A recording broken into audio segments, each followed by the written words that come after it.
الحمد لله وحده والصلاة والسلام على من لا نبي بعد أما أعوذ بالله من الشيطان الرجيم بسم الله الرحمن الرحيم قل إن كنتم الله فاتبعوني يحببكم الله ويغفر لكم ذنوبكم والله غفور رحيم والنبي صلى الله عليه وسلم من أحب فقد أحبني ومن أحبني كان معي في صدق الله العظيم وصدق رسوله النبي ونحن على ذلك لمن الشاهدين والشاكرين الحمد لله رب العالمين اللهم صل وسلم وبارك على سيدنا محمد وعلى آله وصحبه وأزواجه كما تحب وترضى سبحانك لا علم لنا ما علمتنا إنك أنت العليم الحكيم رب اشرح لي صدري ويسر لي أمري واحلل عقدة من لساني يفقهوا قولي رب زدني علما وارزقني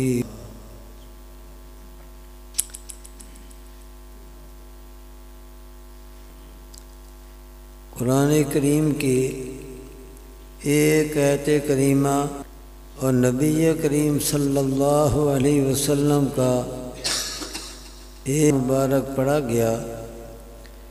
اللہ تعالی ہمیں سمجھنے کی، سمجھ کر یاد رکھنے کی، آگے پہنچانے کی اور عمل کرنے کی دے۔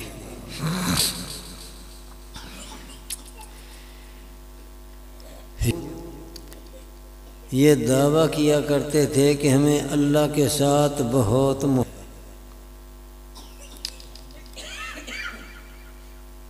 تو اللہ تعالی ان کو ایک حکم دے جس کے ساتھ پتہ چلتا ہے کہ ان کو اللہ کے ساتھ ہے یا اللہ کے ساتھ محبت نہیں۔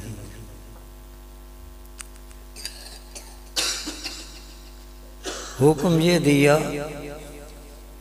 ان کنتم تحبون اللہ، فرما دیجئے اگر واقعی تمہیں اللہ کے ساتھ محبت ہے، اگر تمہیں تمہارے دعوے کے مطابق اللہ کے ساتھ محبت ہے تو کہہ دیجئے فاتبعونی، اے محبوب آپ ان کو کہو فاتبعونی کہ میری میری فرما برداری کرو، میری اتباع کرو۔ فاتبعونی آچیں گے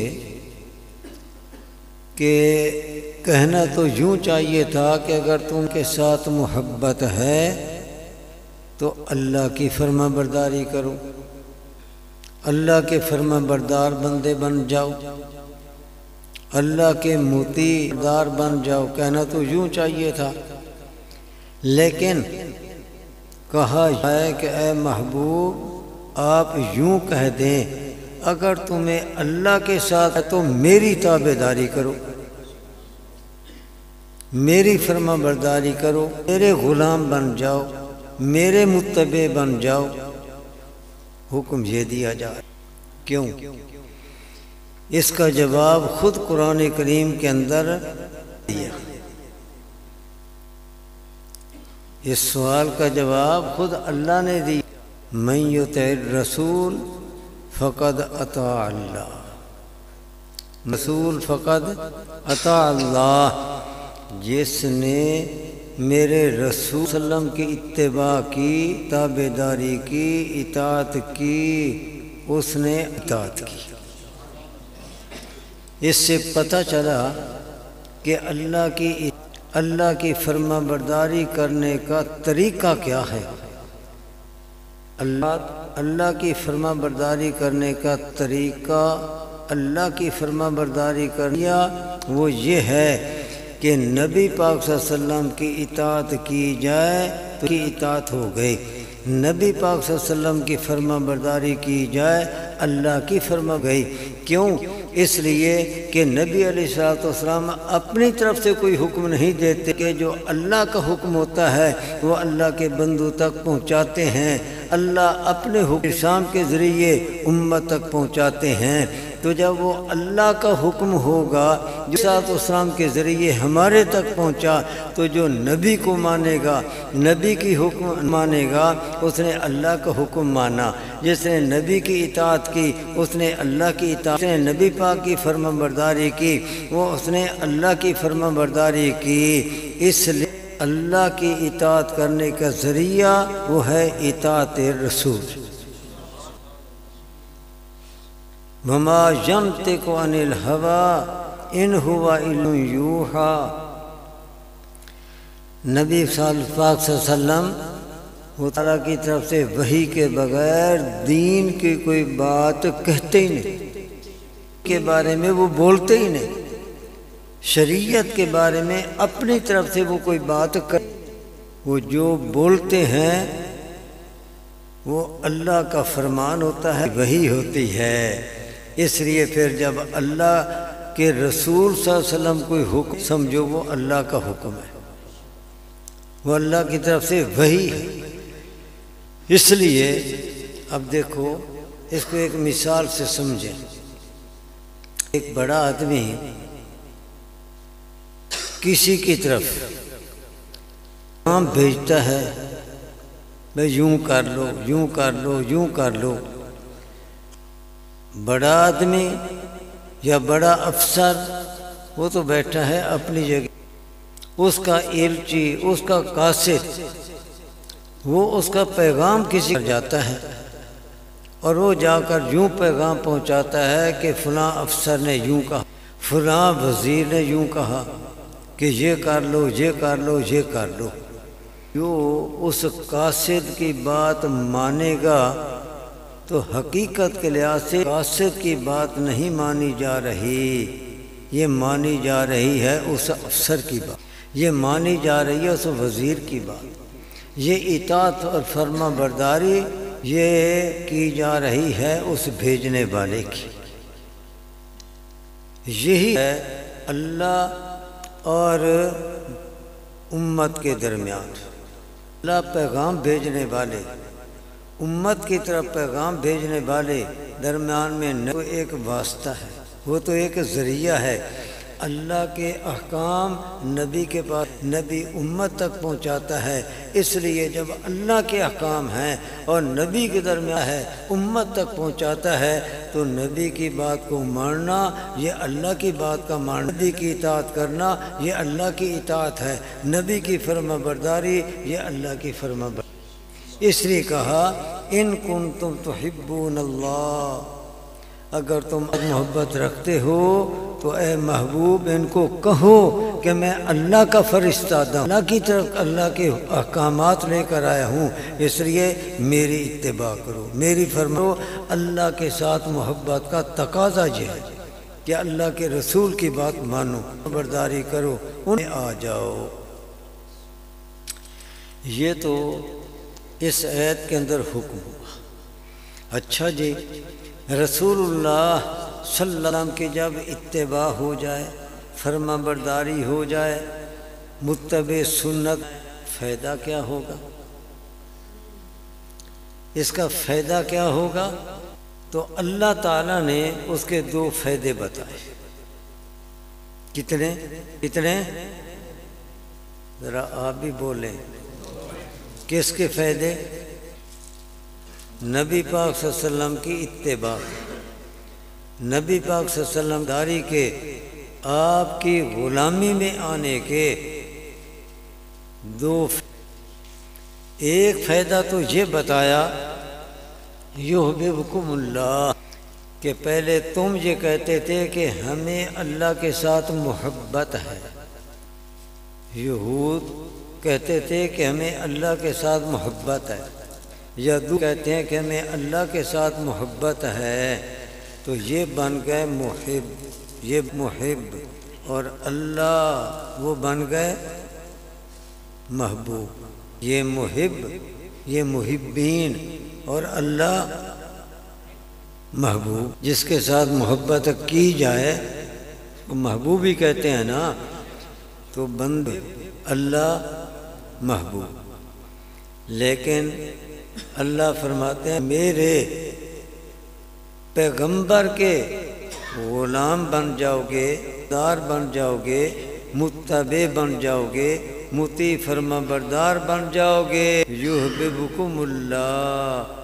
اب اللہ تم سے محبت کرے گا۔ بن گیا محب اور متبع کرنے والے، وہ بن گئے اللہ کے، وہ بن گئے اللہ کے محبوب۔ یہ فائدہ، یہ درجہ بلند ہوا یا گھٹا؟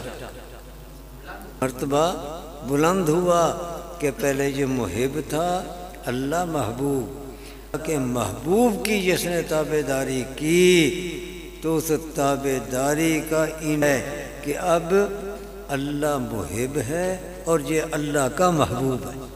یحببکم اللہ ویغفر لکم ذنوبکم، اور اللہ کی برکت سے اللہ تمہارے گناہ بخش دے گا۔ کتنے دو؟ تو اللہ کی محبت کا تقاضا بتایا گیا۔ اللہ کی محبت کا تقاضا ہے اللہ کے رسول کی تابعداری، اللہ کی اتباع فرما برداری، یہ اللہ کی محبت کا تقاضا۔ اس سے ایک بات سمجھ آ گئی، اللہ کرے آپ لوگوں کو بھی یہ اچھی طرح آ جائے، اور پھر اسی کو پلے باندھ کر آپ جائیں۔ اگر یہ بات سمجھ لی اور پھر سمجھ کر اس کو دل دماغ میں بیٹھا اور اسی کے مطابق آگے پھر تم نے اپنی زندگی گزاری، تو اللہ یہی قرآن کی ایک آیت میرے لیے بھی، آپ کے لیے، جن کو آپ آگے بتائیں گے اور انہوں نے مان لی، سب کے لیے یہ نجات کا ذریعہ۔ بات کیا سمجھ آئی؟ ابھی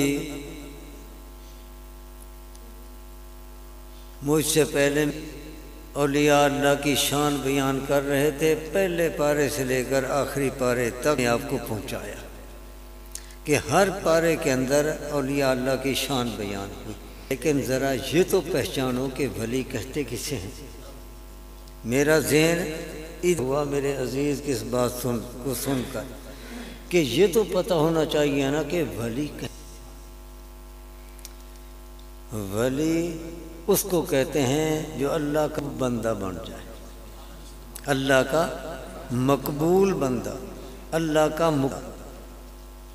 کا ہاں جس کو مقبولیت نصیب ہو جائے، اللہ محبوبیت کا مقام مل جائے، جو اللہ کا محبوب بن جائے، اللہ کا محبوب بن کہتے ہیں ولی۔ ولی کسے کہتے ہیں؟ جملہ اللہ کا مقبول بندہ، اللہ کا محبوب بندہ، الرب بندہ، وہ ہے ولی۔ اور اس بتا دیا کہ اللہ کے محبوب بننے کا ذریعہ اور طریقہ کیا ہے۔ اللہ کے محبوب بننے کا ذریعہ وہ ہے کریم صلی اللہ علیہ وسلم کی اتباع۔ جتنا کوئی زیادہ نبی کا متبع فرما بردار ہوگا وہ اتنا زیادہ ولی، اتنا اونچے درجے کا ولی۔ جتنا کوئی آدمی نبی صلی اللہ علیہ وسلم کی غلامی سے نکلتا جائے گا، آپ فرما برداری سے دور ہوتا جائے گا، سمجھو کہ وہ ولایت کی منزل سے دور ہو۔ تو ولی کہتے ہی اس کو ہیں جو اللہ کا محبوب، اللہ کا مقبول بندہ ہو، جس کو اللہ تعالیٰ نے اپنی درگاہ میں شرف بخشا، اللہ کا مقرب بندہ وہ ولی۔ اور اللہ کے مقرب بننے کا، اللہ کا مقبول بندہ بننے کا طریقہ فاتبعونی کم اللہ، فاتبعونی یحببکم اللہ۔ خود نبی صاحب فرماتے ہیں کہ میری تابع داری کر لو، اللہ کے محبوب بن جاؤ، یعنی تم ولی بن جاؤ گے۔ اسی لیے شعر اللہ کرے میں صحیح پڑھ لوں، بڑا اچھا شعر ہے، نقش قدم نبی، نقش قدم ہیں سنت کے راستے، نقش بھی ہیں سنت کے راستے۔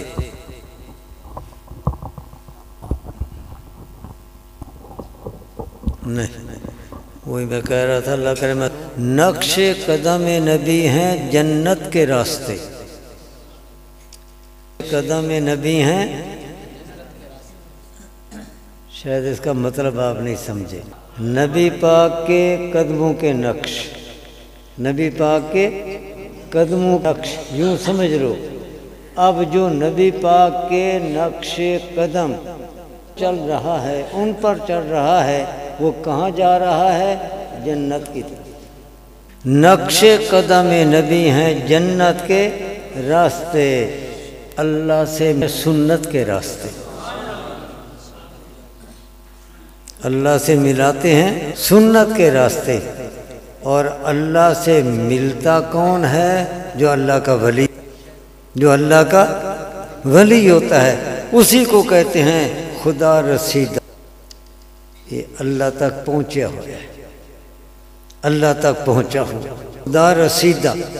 تو اللہ تعالیٰ تک جو پہنچاتی ہے چیز اللہ سے ہے، اللہ تعالیٰ کے ہاں محبوبیت مقبولیت کا درجہ جو چیز پاتی کیا ہے؟ اتباع سنت، اتباع سنت۔ اللہ سے ملاتے ہیں سنت کے راستے، جو نبی سے سنت راستے پر، سنت طریقوں پر نہیں چلتا، دائیں بالا اوپر نیچے ادھر ادھر ہٹ کر چلنے والا، وہ باقی سب کچھ ہو سکتا ہے، اللہ کا ولی نہیں ہو سکتا، اللہ کا ولی نہیں ہو سکتا۔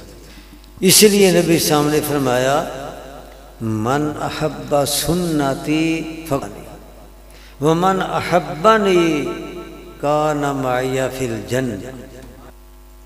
یہ حدیث نے کے لائق، من احب سنتی فقد احبنی ومن احبنی کان معی فی الجنہ۔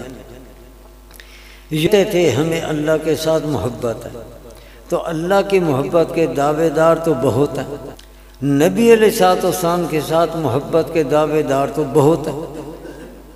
ہر ہے کہ مجھے اللہ کے ساتھ بھی محبت، اللہ کے نبی کے ساتھ بھی محبت، لیکن کہ نبی نے اپنی محبت کی ایک نشانی بتائی، اپنی محبت کی ایک نشانی بتائی، ایک علامت بتائی۔ آپ بھی اپنے گھر کو پہچانتے ہیں تو کسی نشانی سے پہچانتے ہیں نا، اپنے بیٹے کو پہچانتے ہیں تو شکل و صورت یہ نشانی ہے، اس سے پہچانتے ہیں۔ تو چیز کے پہچاننے کی کوئی نہ کوئی نشانی علامت ہوتی ہے۔ اس لیے کسی کی کوئی چیز گم ہو جائے اور کسی کو مل جائے، ایک آدمی جاتا ہے جی میری چیز ہے، وہ کہتا ہے نشانی، اب اگر نشانی صحیح بتا دے اسی کی ہے، اس کو مل جائے گی، اور اگر نشانی نہ سکے اس کی ہوگی چیز نہیں۔ دوسرا آ گیا جی گم ہو گئی، ہاں بھئی کیا نشانی ہے؟ تو نشانی یہ کسی چاند ہوتی ہے۔ تو نبی علیہ السلام نے بھی اپنی محبت کی ایک نشان، شناخت، ایک علامت بتائی۔ یاد رکھو گے؟ تو کہنے والے تو کہتے ہیں نا کہ ہمیں ساتھ بھی محبت، اللہ کے نبی کے ساتھ بھی محبت، کہنے والے تو بہت کہتے ہیں محبت، لیکن نبی علیہ السلام نے اپنی محبت کی علامت بتائی، من احب سنتی فقد احبنی، جس نے میری ساتھ محبت کی اسی نے میرے ساتھ محبت کی۔ تو نبی علیہ السلام کے ساتھ محبت آپ کی سنت کو اپنانا، آپ کی سنت پر عمل کرنا، آپ کی سنت کی پیروی کرنا، آپ کے نقش قدم پر چلنا، آپ کی سنتوں کے کرنا، یہ علامت ہے نبی پاک کی محبت کی۔ اب اللہ کی محبت کو بھی دیکھا جائے، نبی کی محبت کو بھی دیکھا جائے تو محبتیں تو ہیں دو کا تقاضا ایک۔ اللہ کی محبت کا قرآن نے بتایا، نبی پاک صلی اللہ علیہ وسلم کی محبت کا بھی وہی تھا، وہ نبی پاک کی حدیث نے بتایا۔ اللہ کی محبت کو دیکھو، نبی کی محبت کو دیکھو تو اللہ کی محبت کا بھی وہی تقاضا، نبی محبت کا بھی وہی تقاضا۔ اللہ کی محبت ہو اس کا تقاضا بھی یہ تابعونی، نبی پاک کی اتباع۔ کیوں کہ نبی صلی اللہ علیہ وسلم اللہ کے محبوب ہیں، اللہ کے فرشتہ، اللہ کے احکامات پہنچانے والے ہیں، اس لیے جن کو اللہ کے ساتھ محبت ہے اللہ کے رسول کی اتباع کرے۔ قرآن کریم نے یہ بتایا، حدیث نے بتا دیا، من احب سنتی فقد احبنی، جس کو محبت ہے وہ میری سنت کے ساتھ محبت کرے، وہ میری سنت کی پیروی کرے، وہ میری سنائے، میرے سنت راستے پر چلے، میری سنت والے طریقوں پر چلے، یہ ہے نبی حب رسول کا تقاضا۔ اور ہم اولیاء اللہ کو جب دیکھتے ہیں، اولیاء اللہ کو جب دیکھتے ہیں، زندگیاں تو ہمیں یوں نظر آتی ہیں کہ نبی علیہ السلام کی ایک ایک سنت مٹ جاتے تھے، ایک ایک سنت پر قربان ہو جاتے تھے۔ اسی چیز کا نام ہے ولایت۔ اگر مل سکتی ہے کسی کو، ولی کوئی بن سکتا ہے تو نبی علیہ السلام کا سچا غلام بن سکتا ہے، اور جو آپ کی غلامی میں پورا نہیں آتا وہ ولی نہیں بن سکتا۔ اب مجھے آپ بتائیں کہ ہو تو سید، کہلائے تو پیر، لیکن اس نے یہ داڑھی نہیں رکھی ہوئی، اس نے نبی پاک کی اتباع کی، نبی پاک کی اتباع کی۔ نبی پاک صلی اللہ علیہ وسلم کی داڑھی مبارک تھی یا نہیں؟ داڑھی تھی، اور یہ داڑھی منڈوائے یا کٹوائے، جو نبی علیہ السلام کی داڑھی مبارک تھی اس کے مطابق یہ داڑھی نہ رکھ۔ آپ بتائیں کہ یہ ولی ہو سکتا ہے، پیر ہو سکتا ہے، مرشد ہو سکتا ہے؟ جو خود بھولا ہوا ہے، مرشد کا معنی ہوتا ہے نہیں والا، راستہ کس کا؟ راستہ دنیا کا نہیں، راستہ اللہ کا، اللہ سے ملانے والا، اللہ تک پہنچانے والا، اللہ کے در پہ جھکانے والا، اللہ کا بندہ بنانے والا، جو یہ محنت کرے خود بھی خدا رسید اور بندگان خدا کو بھی خدا رسیدہ بنا دے، ولی وہ ہے محبوب۔ اور جو اس اللہ کے محبوب سے جڑ جائے، اس کا لڑ پکڑ لے، وہ بھی اللہ کا محبوب بن جائے، ولی وہ ہوتا ہے، پیر وہ ہوتا ہے، مرشد ہو تو پیر، نماز نہ پڑھے، نبی پاک کا وہ فرما بردار ہے، پھر وہ پیر کیسے، وہ مرشد کیسے جو نماز ہی نہیں پڑھتا، وہ نماز ہی نہیں پڑھتا؟ تو یاد رکھیے اس کی پہچان قرآن نے بتا دی، نبی پاک صلی اللہ علیہ وسلم ولی کی پہچان۔ اور دوسری آیت جو 11ویں عزیز نے پڑھی، الا ان اولیاء اللہ لا خوفهم ولا هم يحزنون، سن لو جو سے سن لو، الا عربی میں الا کا معنی خوب توجہ سے سن لو، الا ان اولیاء اللہ، جو اللہ کے ولی ہیں ان پر نہ کوئی خوف ہوگا نہ یہ غمگین ہوں گے، شان ہوں گے، لا خوف علیہم ولا هم یحزنون۔ اولیاء اللہ ہیں کون؟ اولیاء اللہ تو اللہ نے بتایا الذین آمنوا وکانوا یتقون، اولیاء اللہ وہ ہیں الذین آمنوا جو صحیح ایمان لے آئے۔ ایمان لانے کا مطلب یہ ہے ان کے عقیدے صحیح ہوں، وقارون اور ان کی عملی زندگی وہ تقوی والی ہے، تقوی والی ہے۔ تقوی کا مطلب یہ ہوتا ہے کہ جن اللہ نے کرنے کا حکم دیا ان کو کرنا، اور جن سے روک دیا رکنا، ان سے بچنا، یہ ہے تقوی۔ اب جو پڑھتا اس میں تقوی ہے، جو داڑھی نہیں رکھتا اس میں تو تقوی نہیں، جو نہیں بچتا سود لے سود دے، کیا اس میں تقوی نہیں ہے۔ حدیث پاک میں آتا ہے، اللہ عائشہ رضی اللہ تعالیٰ فرماتی ہیں کہ نبی علیہ الصلوۃ والسلام عورتوں کو بھی بیعت کرتے تھے، لیکن بیعت کا طریقہ کیا تھا؟ بیعت کا طریقہ یہ نہیں تھا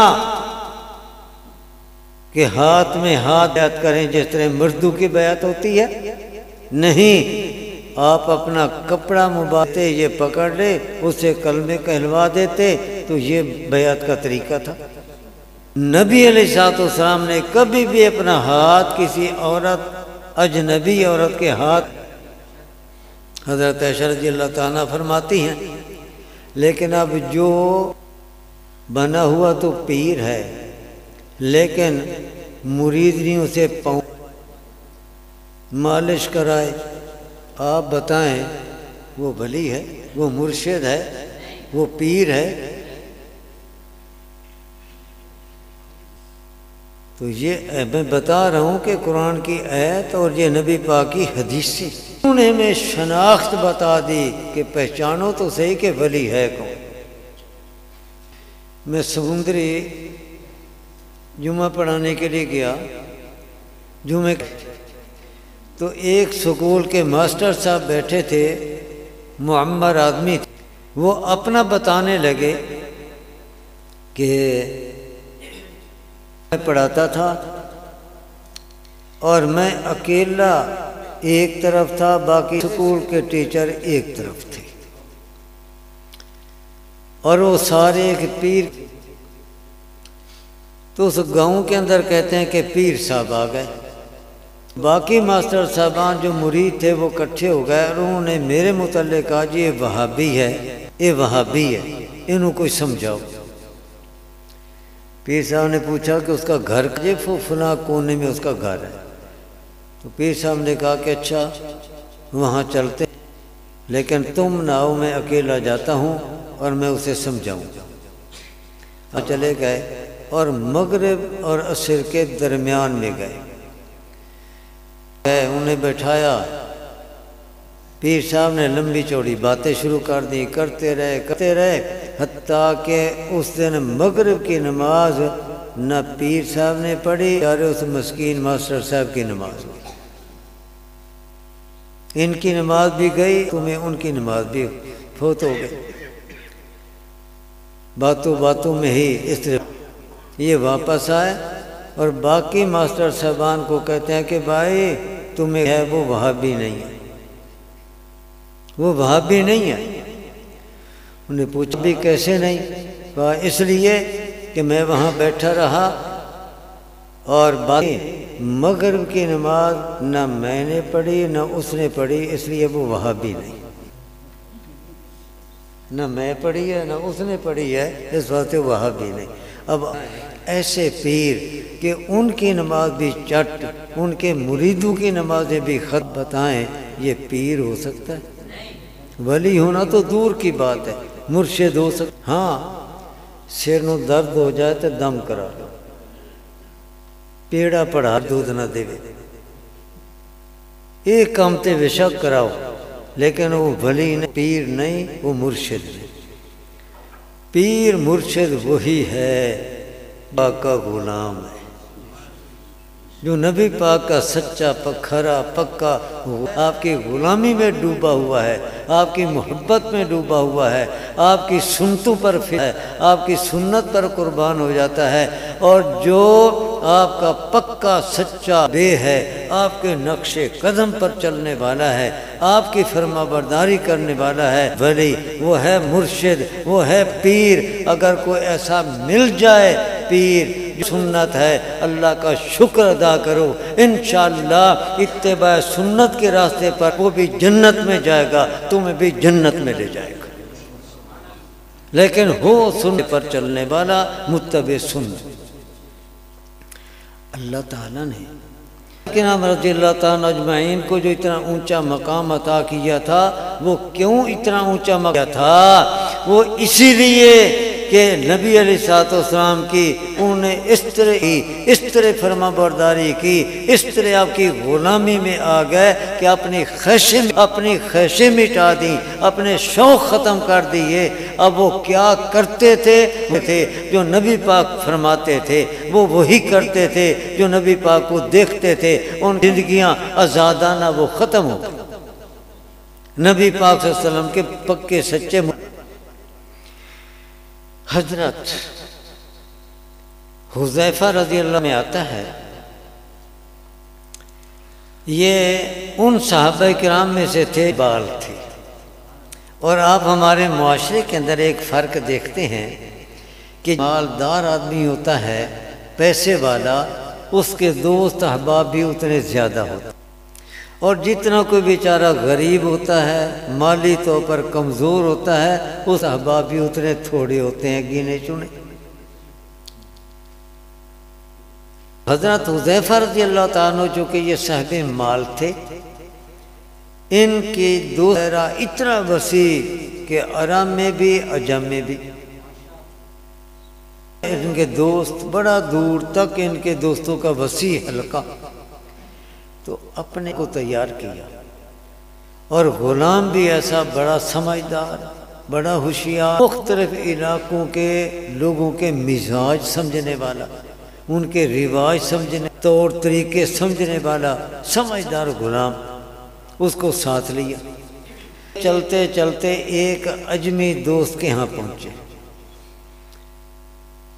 تو دسترخوان لگا، جب کھانے کے لیے بیٹھے تو حضرت حذیفہ کے ہاتھ سے لقمہ نیچے گر گیا۔ اب یہاں سنت طریقہ یہ ہے کہ اگر لقمہ نیچے گر جائے تو نبی علیہ السلام کا سنت طریقہ یہ ہے کہ اگر وہ صاف ستھرا ہو کے قابل ہو تو یہ ایک لقمہ بھی اللہ کی نعمت ہے، یہ ضائع نہ ہو، اٹھا کر کھا لے، اور اگر کچھ آلودہ ہو جائے تو پھر ایک طرف اس کو کہیں رکھ دیا جائے تاکہ کیڑے مکوڑے پرندے ان کے کام ضائع پھر بھی نہ ہو۔ یہ سنت طریقہ۔ اب دسترخوان نیچے بچھا ہوا تھا، لقمہ گرا، صاف ستھرا تھا، یہ یوں ہاتھ بڑھا کر اٹھانے لگے تو غلام نے کہا حضرت یہ اجمی لوگ ہیں، اس طرح نیچے سے اٹھا کر وہ بڑا گھٹیا سمجھتے ہیں کہ بڑا حریص ہے، بڑا لالچی ہے، اٹھا کر کھا رہا ہے، اس کو بڑا گھٹیا سمجھتے ہیں۔ یہاں لوگوں کا مزاج یہ، ایسا نہ کرے۔ اب اگر ایسا نہ کرتے، چلو لوگوں کے سامنے حقیر بننے سے، گھٹیا بننے سے تو، لیکن سنت تو چھوٹ جاتی۔ لوگ جو گھٹیا سمجھیں گے، ذلیل سمجھیں گے کہ بڑے گھٹیا آدمی ہے، نیچے سے اٹھا کر، تو اس سے تو بچ جائیں گے، لیکن سنت چھوٹ گئی۔ لیکن حضرت حذیفہ رضی اللہ تعالیٰ عنہ نے اس چیز کی کوئی بھی کہ وہ گھٹیا سمجھتے ہیں، ذلیل سمجھتے ہیں، ان کی آنکھوں میں یہ گر جائیں گے، کوئی پرواہ نہیں کرتے، سب کے سامنے لقمہ اٹھاتے ہیں، اٹھا کر کھاتے ہیں۔ بڑا ایک پیارا جملہ اس وقت بولتے ہیں، اترک سنت حبیبی لہا کا، کاش کہ آپ لوگ عربی سمجھتے پھر اس کا لطف اٹھاتے۔ اترو کو سنت حبیبی لہؤلاء الہما کا، فرمایا کہ ان بے وقوف سے کیا میں اپنے محبوب کی سنت کو چھوڑ دوں؟ سب کے سامنے رکھا ہے۔ یہ ہے ولی، یہ ہے ولی۔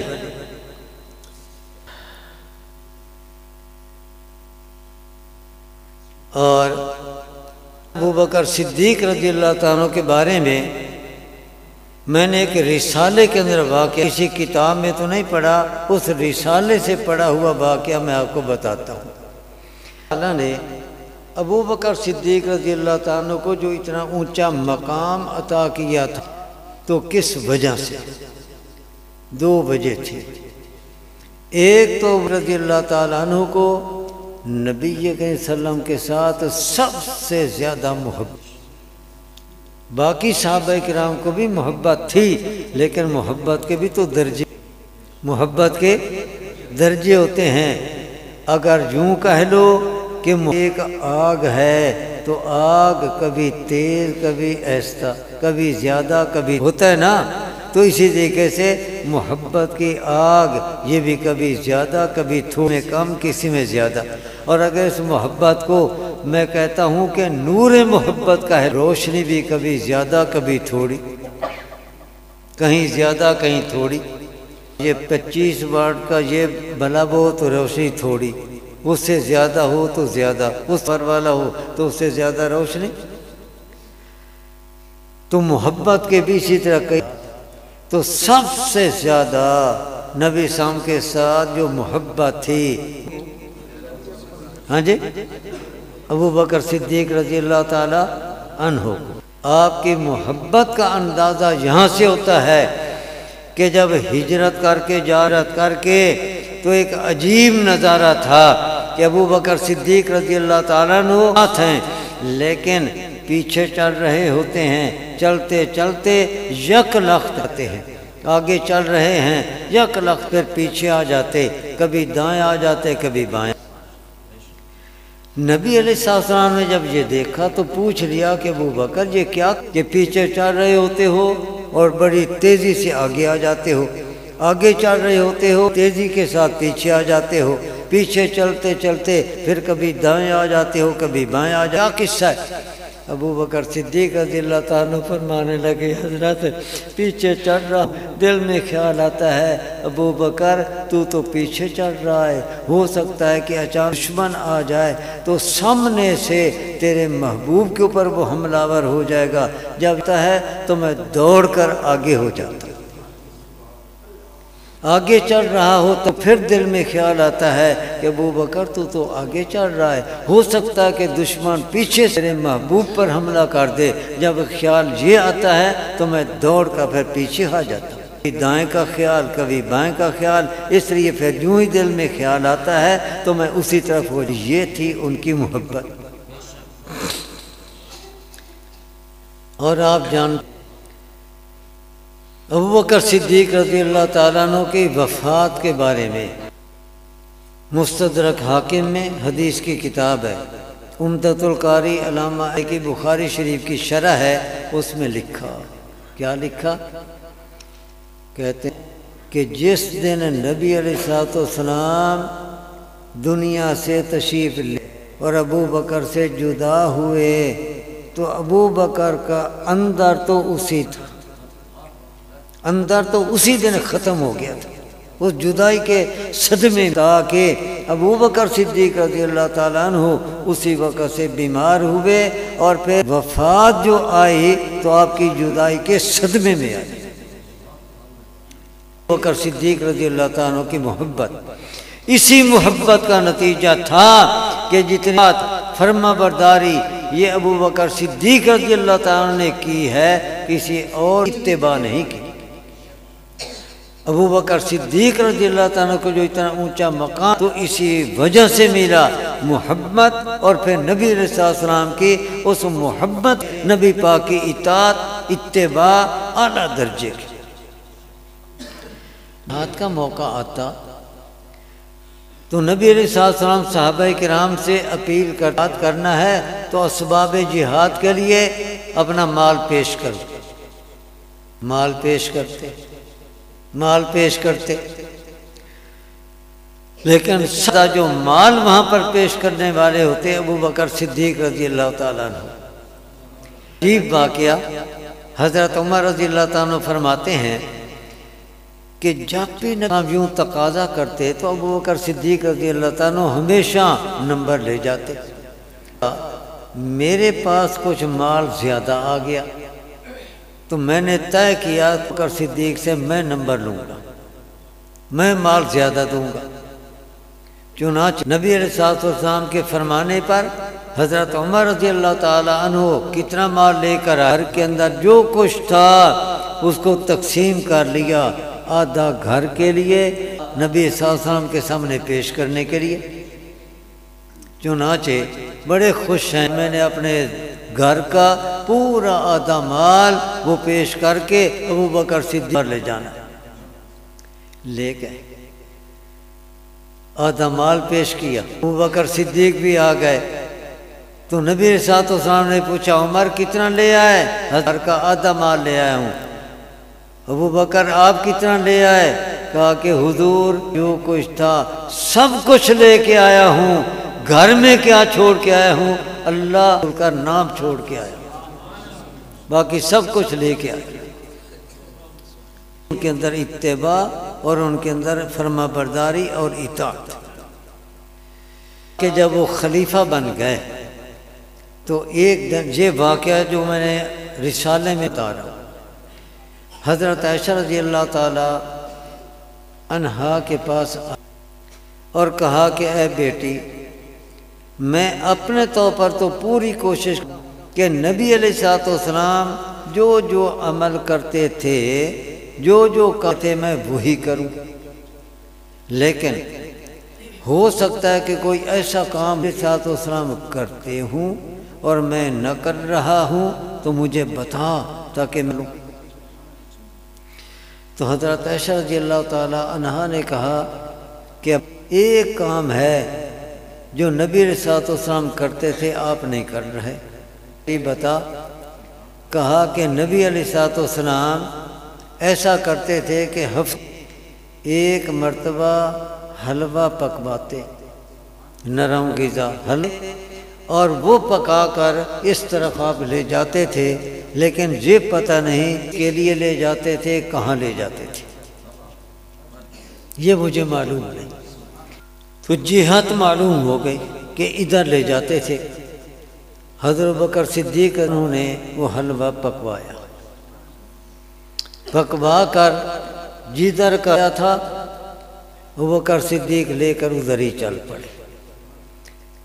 چلتے گئے، آگے جا کر دیکھا تو ایک طرف سے جیسے کوئی سخت علیل ہو، بیمار ہو، وہ کرہتا ہے، بیماروں والی آواز نکالنے والی کرہتا ہے، اس طرح کرہنے کی آواز آئی۔ کان لگائے تو جدھر آ رہی تھی ادھر چل پڑے۔ جب آگے گئے تو دیکھا کہ ایک آدمی بیمار پڑا ہے۔ بیماری کیا ہے؟ سر سے لے کر پاؤں تک پورا جسم اس کا پھوڑوں اس طریقے سے ہے کہ پیپ بہہ رہی ہے اور بدبو آ رہی ہے، قریب سے گزرنا مشکل۔ اب وہ وہاں پر اور آنکھوں سے نبینا، آنکھوں سے نبینا، جسم کی اس کی یہ حالت ہے، اتنا تکلیف میں۔ ابو بکر صدیق رضی اللہ قریب ہوئے، یوں منہ کھولا۔ ابو بکر صدیق رضی اللہ کہا کہ یہی ہے جس کے لیے حلوہ آتا تھا۔ تو ابو بکر صدیق رضی اللہ نے انگلی سے یوں حلوہ اٹھایا، اٹھا کر یوں اس کے منہ میں ڈالا۔ اس نے تکلیف محسوس کر کے کہا کہ ہے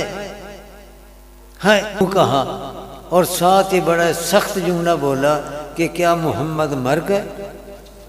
یہ جملہ بولا۔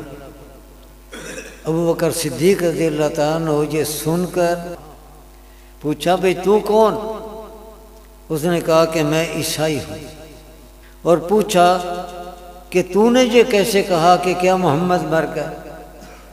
لگا اس لیے کہ آج حلوہ کھلانے کا انداز ہوا ہے، آج حلوہ کھلانے کا انداز بدلا ہوا ہے۔ وہ کھلاتے تھے تو کبھی مجھے تکلیف نہیں ہوئی تھی، آج جس نے کھلایا ہے اس سے مجھے تکلیف ہوئی، اس لیے میں نے یہ کہا کہ ہے، میں نے اندازہ کیا کہ انداز جو بدلا ہوا ہے وہ نہیں ہے، جو کوئی اور ہے۔ اچھا بتا وہ کیسے کھلاتے تھے؟ تو اب اگلی بات بڑی عجیب ہے کہ وہ تو اس طرح کھلاتے تھے کہ اپنی زبان پر حلوہ رکھ کر زبان سے میرے منہ میں اتار دیتے تھے۔ تو ابو بکر صدیق بھی اسی طریقے سے اپنی زبان پر رکھ کر اور اس جیسے بیمار بدبودار آدمی کو یوں حلوہ کھلایا، یہ نبی پاک کی ایک ادا رہے ہیں۔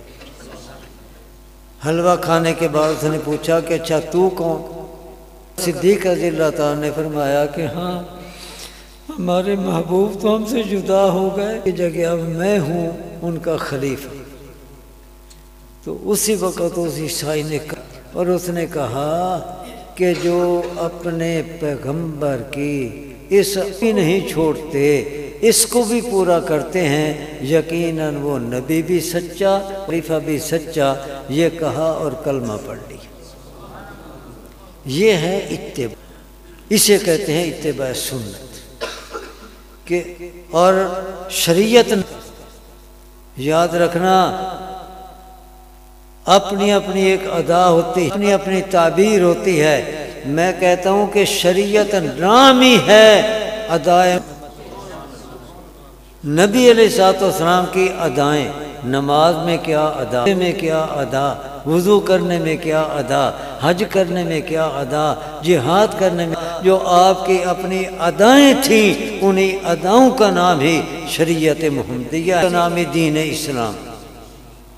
اس لیے بھائی یہ پہچان یاد رکھو کہ جتنی کسی کے اندر نبی پاک کی سنت کی اتباع ہے وہ اتنا بڑا بھلی، اور اگر کوئی نبی اسلام کی سنت کی اتباع نہیں کرتا اس کے لاکھوں مرید کیوں نہ ہوں، وہ ولی نہیں۔ یہ جو میں نے آپ حضرات سے باتیں کی ہیں اس لیے کہ ہم بھولے بھالے بڑے عجیب لوگ ہیں، سید ہے داڑھی، یہ پیر سائیں وہ جی میں پیر آکھے اس نے اسی طرح کرنا ہے، بامی دین تو جتنا دور ہو۔ اس لیے بھائی صحیح پیر مرشد و ولی ہے تو ولی کی شان کیا ہے؟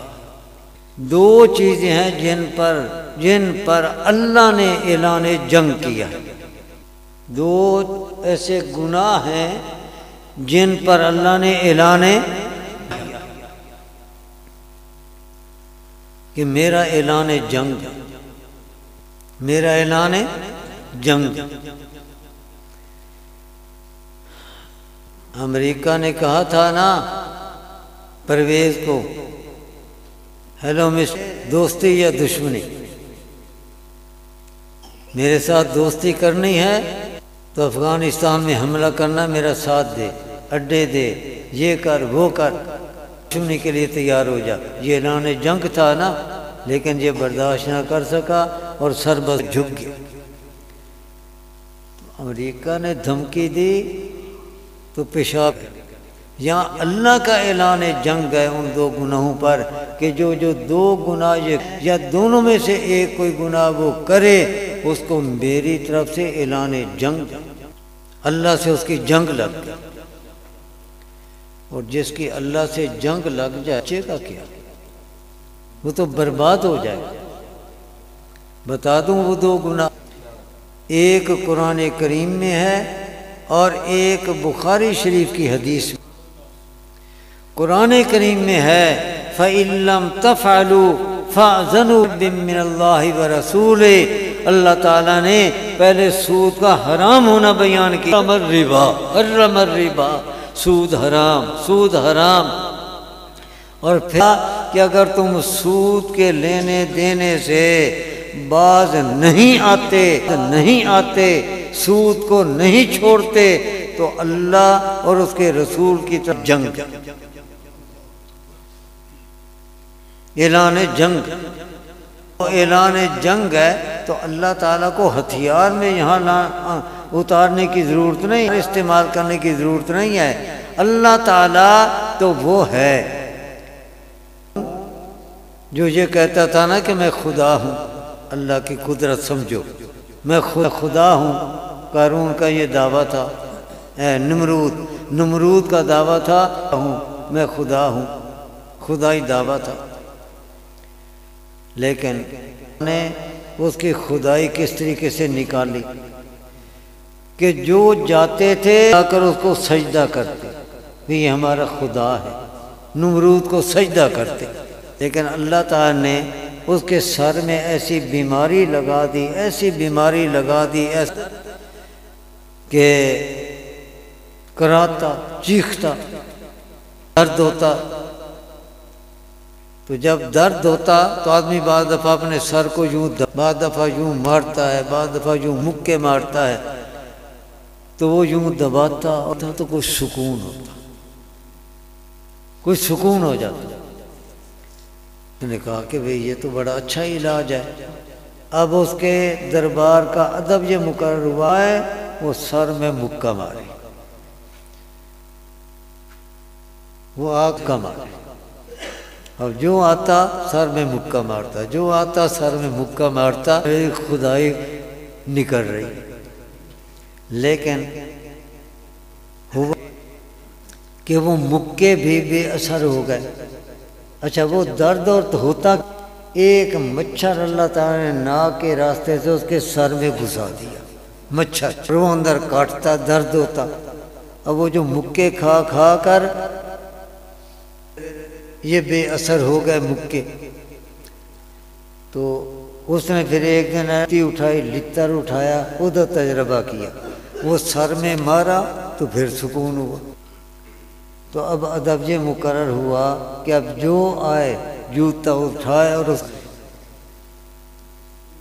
اللہ نوح علیہ السلام نے کشتی بنائی، جب کشتی بن گئی تو کشتی کے دوران ہی قوم بڑی مزہ، جب کشتی بن گئی تو قوم بڑی بے غیرت اور بے حیا، اسی کشتی میں پخانہ کرنا شروع کر دی، جو جاتا وہیں، جو جاتا وہیں، جو جاتا، حتیٰ کہ کشتی کو بھر دی۔ اب اللہ تعالیٰ نے، جیسے یہ کرونا ہے نا، ان کے اندر اللہ تعالیٰ نے اور جس کو دیکھو خارج کر رہا ہے، جس کو دیکھو خارج کر رہا ہے، خارج کر رہا ہے، رگڑ کو۔ ایک آدمی گیا خارشی اور کشتی میں جا رہا، پیشاب کیا اور اس کے اندر گرا، جسم پر وہ غلاظت لگ گئی، اور جب پھر باہر نکلا خارج اس کی، قوم نے کہا بھئی یہ تو مفت کا علاج ہے۔ غلاظت جس سے کشتی بھری تھی اب وہی اٹھا اٹھا کر اپنے جسم پر مار رہے ہیں، جو مار لیتا اس کی خارج ٹھیک ہو جاتی، جو مار لیتا خارج ٹھیک ہو جاتی، حتیٰ کہ خارج بھی اتنی لوگوں کو اور اتنے مرنے والے کہ وہ غلاظت، حتیٰ کہ پھر جو بچ گئے تھے وہ چمچیوں سے ہنسی ہوئی غلاظت تھی، اس کو کرید کر تلاشتے کر کے وہ پھر ملتے ہیں، پھر بھی کوئی خارشی رہ گئے، اب وہ پانی لے آتے اور پانی سے اس کا ہو کر جو پانی بچ جاتا وہ پانی جمع ہو جاتا، اس کے ساتھ وہ غسل کرتے، اللہ نے پھر انہی سے ہی اس کشتی کو دھلوایا۔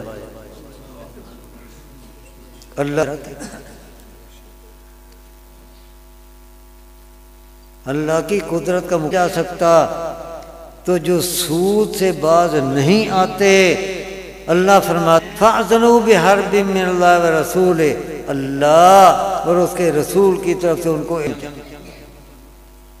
اور میں کہہ رہا ہوں کہ اللہ تعالیٰ کو جنگ کے لیے کوئی ہتھیار کی ضرورت نہیں، اللہ تو ایک مچھر سے کام لے لیتے، اللہ چھوٹے چھوٹے سے کام لے کر ہاتھیوں کو مروا دیتا ہے۔ اللہ نے جنگ ایک اس سود پر ہے جو کہتے ہیں کہ ہم آئندہ سود نہ لیں گے نہ سودی کاروبار کریں گے، وہ کرتے ہیں تو توبہ طیب ہو جائیں، آئندہ کے لیے یہ کر لیں کہ جس گناہ پر اللہ کے رسول کی طرف سے اعلان جنگ ہے ہم نہیں جائیں گے، ٹھیک ہے۔ اور دوسرا گناہ شریف کی حدیث میں ہے من عادى لي وليا من عادى لي ولی فقد آذنته بالحرب۔ اللہ فرماتے ہیں جو میرے ساتھ دل کے اندر دشمنی رکھتا ہے، عداوت رکھتا ہے، اپنے دل کے اندر کے بارے میں بغض اور نفرت رکھتا ہے، ایسے آدمی کو بھی میری جنگ۔ تو اولیاء اللہ کا تو اللہ کے ہاں کام ہے کہ جو ولی کے ساتھ دل کے اندر عداوت رکھتا ہے، دل نفرت رکھتا ہے، اللہ اس کو اعلان جنگ کرتے ہیں کہ تو نے میرے ولی دل کے اندر یہ نفرت رکھی تو تجھے میرا اعلان جنگ۔ ولی ولی ولی کون؟ الذین آمنوا وکانوا یتقون، تبع سنت کی پیروی کرنے والا ولی وہ ہوتا ہے۔ عمل کرنے کی توفیق دے اور صحیح راستے پر چلنے کی توفیق دے، نبی علیہ الصلوۃ والسلام سچا کھرا پکا متبع بنے۔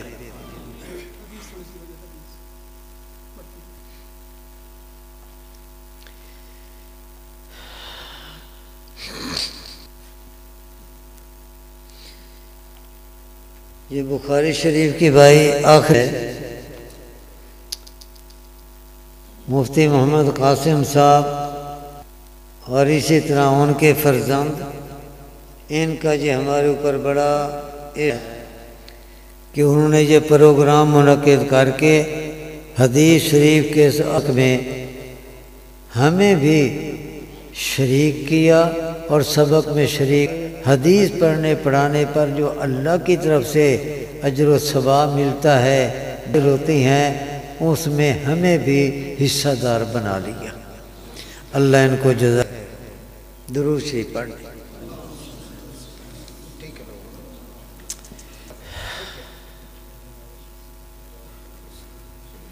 بس۔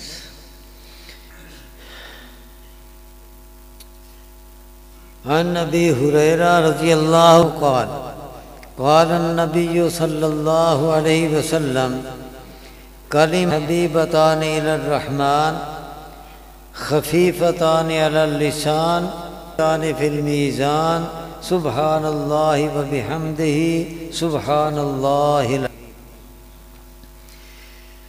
امام بخاری رحمۃ اللہ علیہ نے یہ جو آخر اس کے اندر ہمیں ایک ایسا عقیدہ بتایا کہ اگر عقیدے کو اپنے سامنے رکھ لیں ہماری عملی زندگیاں سدھر، ہمارے احوال ٹھیک ہو جائیں، ہمارے اعمال ٹھیک ہو جائیں، ہمارے ٹھیک ہو جائیں، ہمارے عقائد ٹھیک ہو جائیں۔ صرف اس ایک عقیدہ سامنے رکھ لینے سے، اس کو سوچنے سے۔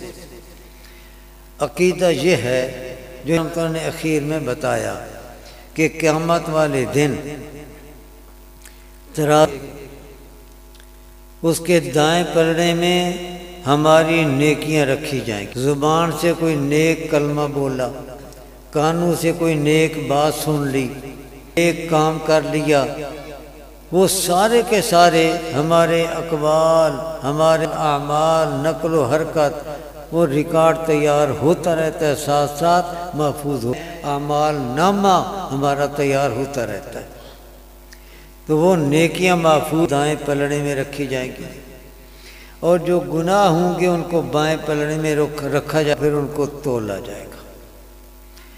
تولنے کا نتیجہ کیا ہوگا وہ بھی نے بتایا، فمن ثقلت موازینہ فاولئک، وہ لوگ کہ جن کا نیکیوں والا پلڑا بھاری ہو، بوجھل ہوا اور وہ جھک گیا، نیکیوں والا پلڑا اور گناہوں والا پلڑا رہا، تو یہ لوگ ہیں ہم المفلحون، جو کامیاب، یعنی یوں سمجھو کہ ان کا نیکیوں والا پلڑا ادھر جھکا، یہ دروازہ جنت کا کھلا۔ ادھر یہ جھک جائے گا اور کا دروازہ کھل جائے گا۔ ومن خفت موازینہ، اور جن کا پلڑا ہلکا رہا، اس کے مقابلے میں گناہوں والا پلڑا وہ جھک گیا، بھاری ہوا۔ یہ لوگ ہیں خاسرو انفسہم، جنہوں نے اپنے آپ کو ہلاکت میں ڈالا۔ اور ایک آیت میں ہے فی جہنم خالد، یہ ہمیشہ جہنم میں رہیں گے۔ اب ہم کوئی زبان سے بات کریں، کانوں سے کچھ سنیں، ہاتھ سے کوئی کام کریں، آنکھیں، نقل و حرکت ہو، ہم سوچ لیں کہ یہ نیکینا ہے یا گناہ والا دیکھنا ہے، یہ زبان سے بولنا نیکی والا ہے یا گناہ والا ہے، کانوں سے جو کچھ میں نے سنا یہ میں نے گناہ والی بات سنی یا نیکی والی بات سنی، جو کچھ کام کیا یہ نیکی والا یا گناہ والا۔ اگر تو وہ نیکی والے ہیں کا شکر ادا کرنا چاہیے اس کی توفیق دینے پر، اور انشاءاللہ ان برکت سے نیکی والا پلڑا جھک جائے گا اور اس کے لیے جنت کا فیصلہ ہو جائے گا۔ اور اگر ہماری وہ باتیں، ہمارا دیکھنا، ہمارا سننا، ہمارا چلنا، ہمارا کام کرنا، ہماری نقل و حرکت یہ گناہ والی ہے، اللہ کو والی، اللہ کی رحمت سے محروم کرنے والی، اللہ کی رحمت سے دور کر، جنت سے دور کرنے والی، دوزخ کی طرف قریب کرنے والی، دوزخ کی طرف دھکیل، ایسی ہماری نقل و حرکت ہے، تو اس کو بھی بائیں پلڑے میں رکھا جائے گا، اور نہ پلڑا جھکے گا تو اس کے لیے ناکامی کا فیصلہ ہو جائے گا اور دوزخ کا اور یہ دوزخ میں چلا جائے گا۔ یہ اعمال کا تلنا یہ برحق ہے، یہ ہمارا۔ اب اگر ہم اس عقیدے کو سامنے رکھیں اور سوچیں تو انشاءاللہ جو بھی عقل مند ہوگا، فکر مند ہوگا، سمجھ، اور وہ جنت کا خواستگار ہے، طلبگار ہے، دوزخ سے بچنا چاہتا ہے، یقیناً پھر وہ اپنی عملی زندگی کے بارے میں فکر کرے گا اور اپنی عملی زندگی گا، ایسی عملی زندگی وہ اختیار کرے گا جو اس کو جنت کے قریب کر دے، دور کر دے، جنت میں لے جائے، دوزخ سے بچا لے، وہ ایسی زندگی اختیار کرے گا۔ چاہتا ہے کہ دوزخ میں جائے؟ کون چاہتا ہے کہ آگ میں جائے؟ کون چاہتا ہے کہ ایسے جو دوزخ کی طرف اس کو دھکیل کر لے جائیں؟ صرف یہ ہے کہ ہم آخرت کو سوچتے نہیں، اپنے عقیدوں کو سامنے نہیں رکھتے۔ تو امام بخاری اخیر میں یہ باب قائم کر کے ہمیں آخرت کی طرف اور آخرت میں فیصلے کی صورت ہوگی، اعمال اقوال کو تول کر اس کی طرف متوجہ کرنا، اور ہمیں فکر مند کرنا چاہتے ہیں کہ ہم زندگی بے فکری والی نہ گزاریں بلکہ اس گزاریں فکر آخرت والی۔ اور پھر اخیر ایک بڑی مختصر تسبیح بتائی، جس تسبیح سے نیکیوں والے پلڑے میں بڑا وزن ہوگا ان دو کا، اور اس کی وجہ سے نیکیوں والا پلڑا جھک جائے گا اور گناہوں والا پلڑا مقابلے میں ہلکا رہے گا۔ بتا دوں وہ تسبیح؟ نبی علیہ السلام نے یوں نہیں بتایا کہ یہ تسبیح پڑھ لو، یہ پڑھ لو، بلکہ آپ نے پہلے 3 باتیں ارشاد فرمائی۔ ان 3 باتوں کے ارشاد فرمانے سے مقصد کیا ہے کہ ایک رغبت، طلب، شوق اور پیاس پیدا ہو جائے۔ پیاس لگی ہوئی تو کس طرح پانی کی تلاش ہوتی ہے، پانی کی کس طرح تلاش لگی ہوئی ہوتی ہے، اور پھر پیاس لگی ہوئی ہو اور آدمی پانی پیتا ہے، قطرہ قطرہ جسم کے اندر رچ بس جاتا ہے، اور ایسے ہی جیسا کہ پیاسی پانی کو جذب کرتی ہے، ہمارا جسم پانی کو یوں جذب کرتا ہے، کیونکہ پیاس، بھوک لگی ہوئی ہو، آدمی کھاتا ہے تو یوں لگتا ہے جیسے کھاتے جا رہے ہیں، اور ساتھ ہی، اور اگر پیاس نہ ہو، بھوک نہ ہو، زبردستی ٹھونسا جائے، وہ نہ ہضم ہوتا ہے نہ جذب ہوتا، جا کر ایک بوجھ بن جاتا ہے۔ تو نبی علیہ السلام نے بھی اس تسبیح کے لیے 3 باتیں ارشاد فرما کر دلوں کے اندر طلب، رغبت، شوق پیدا کی، پیاس پیدا کی، اس کے بعد پھر تسبیح بتائی۔ ہوں گے کہ بسوں میں، گاڑیوں میں دوائیاں بیچنے والے نمک مولی جب آتا ہے تو آتے ہی آ کر یہ نہیں کہہ دیتا بھی یہ نمک مولی 5 روپے 5 روپے 10 روپے 10 روپے 10 روپے 10 روپے، یوں تو نہیں شروع کر۔ وہ آتا ہے اور پہلے جناب 15-20 منٹ نمک مولی کے اتنے فائدے بتائے گا، اتنے فائدے بتائے گا، یوں لگتا ہے کہ اندر نمک مولی ہے، وہاں تو کوئی بیماری آ ہی نہیں نہ سکتی، کو دیکھ کر ہی بھاگ جائے گی، اتنے فائدے بتائے گا۔ بیچنے والا ہو تو اسی سے آ کر بیچتا ہے، حتیٰ کہ اس بیماری والے جو بیچارے پریشان ہو پھر انتظار میں بیٹھے ہوتے ہیں کہ یار چپ کرے، دوائی پیش کرے تو میں لواں، وہ دل کے اندر ایک رغبت اور طلب پیدا ہوگا۔ تو نبی رسول نے بھی 3 باتیں ارشاد فرمائی، طلب پیدا کی، شوق پیدا کی۔ پہلی بات یہ ارشاد فرمائی، حبیبتان الی الرحمن، 2 کلمے ہیں جو اللہ تبارک و رحمان تبارک و تعالیٰ کو بڑے ہی پسند ہیں، بڑے ہی تعالیٰ کو وہ کلمے محبوب ہیں۔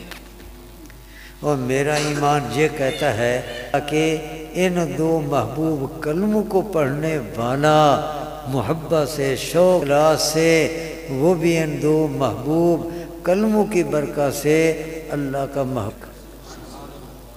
خفیفتان علی اللسان، پڑھنے کے لحاظ سے زبان ہلکے پھلکے ہیں، بچے بھی پڑھ سکتے ہیں، بچیاں بھی پڑھ سکتی ہیں، بوڑھے بھی پڑھ سکتے ہیں، عورتیں پڑھ سکتی ہیں، سارے آسانی کے ساتھ پڑھ سکتے ہیں۔ اور جتنے یہ ہیں تو قیامت والے دن جب اعمال تولنے کے لیے ترازو لگے گا تو نیکیوں والے پلڑے میں ان کا بڑا وزن ہوگا۔ ثقیلتان فی المیزان، میزان عربی میں ترازو کو کہتے ہیں، میزان اعمال، تو نیکیوں والے پلڑے میں بڑا ہی ان 2 کلموں کا وزن ہوگا اور ان نیکیوں والا پلڑا جھک جائے گا۔ اب وہ 2 کلمے کون سے ہیں؟ سبحان اللہ و بحمدہ، پڑھ لیں، یاد کر، سبحان اللہ و بحمدہ سبحان اللہ العظیم، اللہ و بحمدہ سبحان اللہ العظیم، سبحان اللہ۔ سب کو آتا ہے، سب کو آتا ہے سبحان اللہ، کہو نا ذرا، چار ملا لیں، سبحان اللہ و بحمدہ سبحان اللہ عظیم۔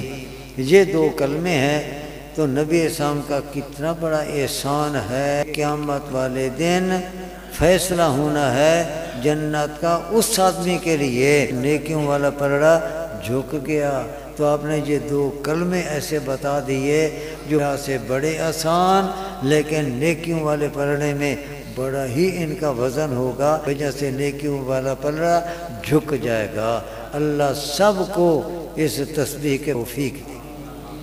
اور یہ بات یاد رکھیں کہ تسبیح کے پڑھنے کے لیے، ان 2 کرنے کے لیے باوضو ہونا شرط نہیں، باوضو ہونا وضو نہیں، اس حالت کے اندر بھی اگر کوئی پڑھنا چاہے تو پڑھ سکتا ہے، کی طرف جائیں پڑھتے ہوئے جائیں، واپس آئیں پڑھتے ہوئے آئیں، بلکہ کوئی کام کر رہے تو ہاتھ سے کام کرتے رہیں اور زبان سے یہ پڑھتے رہیں، کہ آپ کے کام میں کوئی فرق نہیں، تو زبان سے یہ کلمے پڑھیں گے، یہ آخرت کی کمائی، ہاتھ سے کام کر وہ دنیا کی کمائی، تو دنیا کی کمائی بھی ہوتی رہے، آخرت کی کمائی بھی ہوتی رہے، دنیا بھی آخرت بھی سمر جائے۔